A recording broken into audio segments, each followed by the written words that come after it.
One woman blinded her own son to keep the throne. Another killed infants and used their blood for ceremonies. Here are the 10 worst women in history. 10. Amelia Dyer. Dyer ran what was politely called a baby farm, a service for unmarried mothers who couldn't keep their children and paid someone else to raise them. Dyer took the money. She did not raise them, instead she abused and strangled them to death, then wrapped them in brown paper parcels and threw their bodies into the River Thames. She is believed to have killed anywhere from 200 to 400 babies over roughly 2 decades, one of the highest body counts of any serial killer in history, male or female. She was finally caught in 1896 when a parcel she'd dumped in the river surfaced, and a barge worker noticed it wasn't moving with the current the way debris should. Investigators traced the wrapping paper back to her address. At her trial, her lawyers argued she was insane. The jury wasn't convinced, and in less than 5 minutes they found her guilty. She was hanged later that year. While Dyer killed children for the fun of it, the next woman did even worse. 9. Catherine Monvoisin. She was known across the city as Monvoisin and ran the most successful poison and black magic operation in French history, and her client list read like a royal court directory because it was one. Officially, she was a fortune teller and a midwife to Parisian high society. Unofficially, she sold arsenic-laced inheritance powders to nobles impatient for a relative to die, and she ran black masses for wealthy clients seeking the king's favor, love, or a rival's death. Investigators later testified that some of these rituals involved the sacrifice of infants. She used their blood in ceremonies and their bodies burned dead in her garden furnace. She reportedly disposed thousands of unwanted newborns over the course of her career. Her biggest client was rumored to be the king's own mistress, seeking spells to keep Louis XIV's affection. When the scandal finally broke in what became known as the Affaire de Poisson, it implicated so much of the French aristocracy that the king ordered the court records sealed. Until this day, some names still haven't been fully confirmed.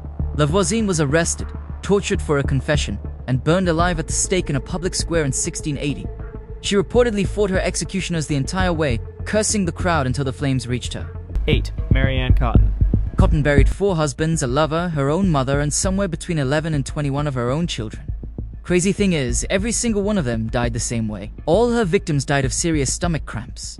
The truth was, she bought arsenic openly from the local chemist as rat poison and stirred into their tea.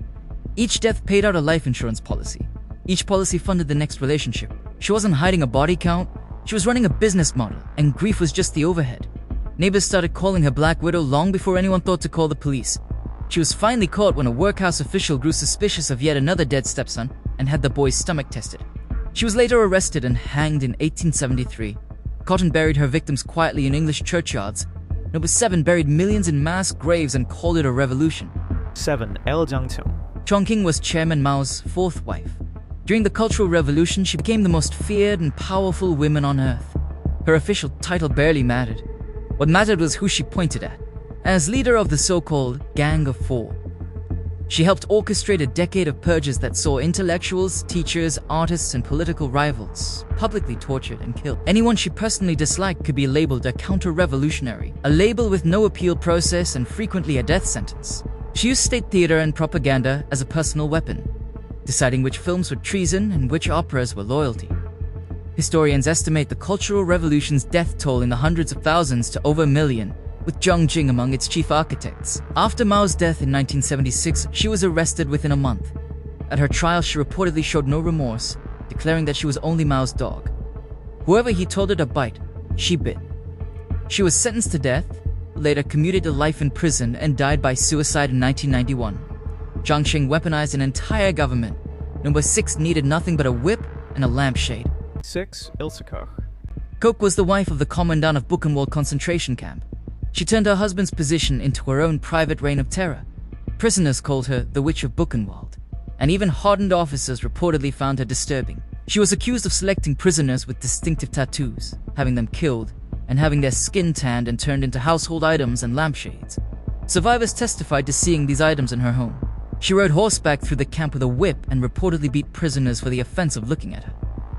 After the war, she was tried by a US military tribunal and sentenced to life in prison.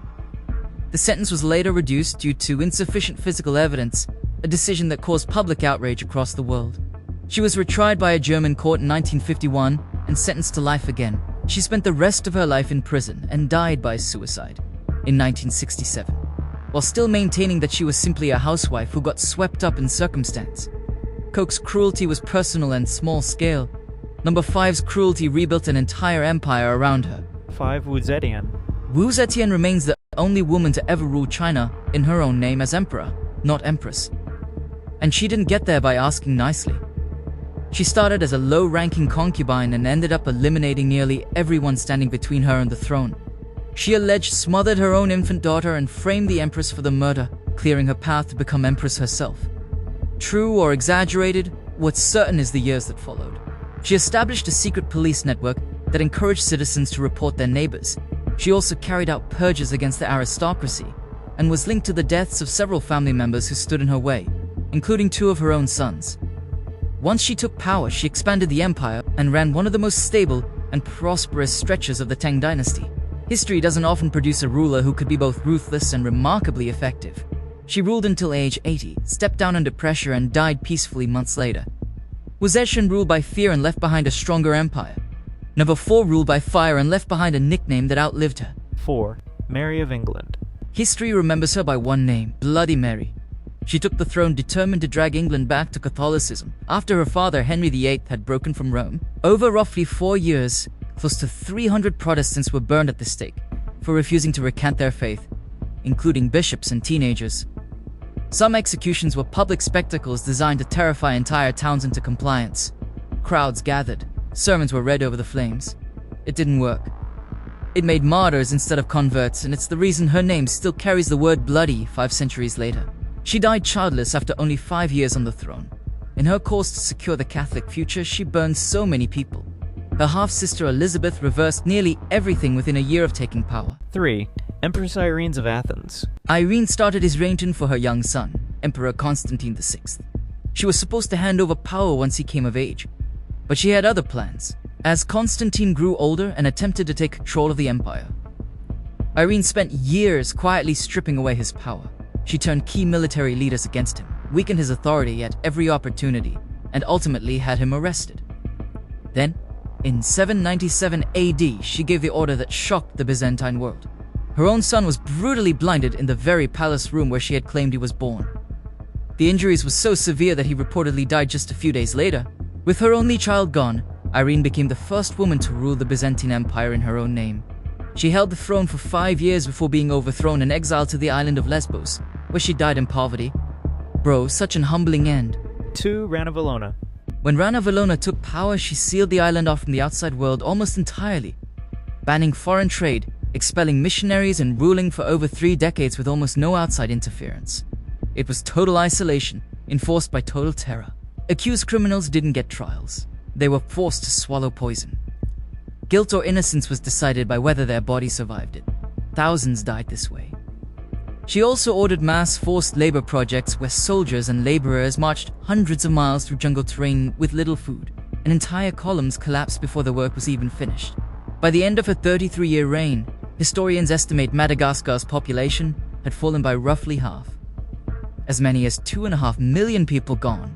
It's one of the highest death tolls ever attributed to a single ruler's policies, male nor female. And it happened almost entirely outside the world's view because she'd cut the island off from anyone who might report it. She died peacefully in her sleep in 1861. Bro, I hope she ruts in hell. 1. Elizabeth Bathory. Elizabeth Bathory was one of the wealthiest noblewomen in the country, and by most historical accounts, she remains the most prolific female serial killer ever documented. She's said to have become obsessed with preserving her youth, and to have believed that torturing and killing young women, most of them servant girls lured to her castle with promises of employment, could somehow keep her from aging. Witnesses described it as years of systematic burning, freezing, mutilation carried out in a dedicated chamber deep inside her castle. She operated for over a decade with almost no consequences because her victims were poor and rural. That changed only when accusations reached the daughters of minor nobility. At that point, and only at that point, the King of Hungary ordered an inquiry. Testimony from over 300 witnesses eventually confirmed at least 80 victims. Some historical estimates run as high as 650. She was never publicly tried. Instead, she was walled into a set of rooms in her own castle, with only small slits left for food and air. She survived 4 years in that confinement before she was found dead in 1614. If you enjoyed this video and you want more like this, like and subscribe. Until next time.